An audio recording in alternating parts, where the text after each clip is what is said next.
আপনারা জানেন জান্নাতের মধ্যে একটা মাহফিল হবে, সেমিনার হবে। সেখানে আল্লাহ জান্নাতীদেরকে নিয়ে একটা মাহফিলের আয়োজন করবেন। জান্নাতি শ্রোতা হবে আর বক্তা হবে 3 জন। প্রথমে বিশেষ বক্তা হিসেবে থাকবেন হযরত দাউদ আলাইহিস সালাম। দাউদ আলাইহিস সালামের কুরআন নাযিল হয় নাই, দাউদ নবী কোনদিন কুরআন পড়েও নাই। তারপরে আল্লাহ সেদিন তাকে ইলম দিবেন, তিনি দাউদ নবী সূরা তোহা থেকে তেলাওয়াত করবেন। তাফসীরে এসেছে দাউদ নবী যখন কুরআন থেকে তেলাওয়াত করবেন তার একটা গলা থেকে, একটা কণ্ঠ থেকে 80 রকম সুর বের হতে থাকবে।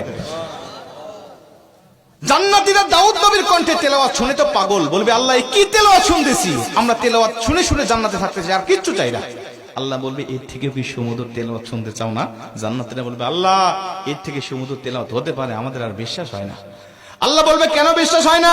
দাউদ নবীর উপরে কোরআন নাজিল হয় নাই, দাউদ নবী কোরআনের জন্য মার খায় নাই। যে নবীর উপরে কোরআন নাজিল করেছি, যে নবী কোরআনের জন্য মার খেয়েছে, দাঁত শহীদ করেছে, মাথার হেলমেট ভেঙেছে, উহুদের প্রান্তরে রক্তক্ষরণ করেছে, ওই নবীর কণ্ঠ থেকে কোরআনের তেলাওয়াত শোনো কেমন সুমধুর শোনা যায়। আমার নবী যখন সূরা ইয়াসিন থেকে তেলাওয়াত করবেন জান্নাতীরা তো পাগল হয়ে যাবে, বলবে আল্লাহ কোনো হুর চাই না, কোনো গিলমান চাই না, কোনো নাজ নিয়ামত, কোনো শরাব, কোনো ঝর্ণা, কোনো কিচ্ছু চাই না। আল্লাহ শুধু নবীর কণ্ঠে তেলাওয়াত শুনে জান্নাতে হাজার হাজার বছর আমরা কাটিয়ে দিতে চাই। আল্লাহ বলবে জান্নাতি এর থেকেও কি সুমধুর তেলাওয়াত তোমরা শুনতে চাও না? জান্নাতীরা বলবে আল্লাহ এর থেকে সুমধুর তেলাওয়াত হতে পারে, এটা আমাদের আর বিশ্বাসই হয় না। জান্নাতীরা কেন বিশ্বাস হবে না বলো? আমার নবীকে কণ্ঠ দিয়েছি আমি আল্লাহ নিজে, আমার দাউদকে কণ্ঠ দিয়েছি আমি আল্লাহ নিজে, কিন্তু আমার গলায় কত কণ্ঠ রেখে দিয়েছি জানো না? আমি আল্লাহ নিজের কণ্ঠকে ওজার করে এখন তোমাদেরকে সূরা রহমান থেকে তেলাওয়াত করে শোনাতে চাই।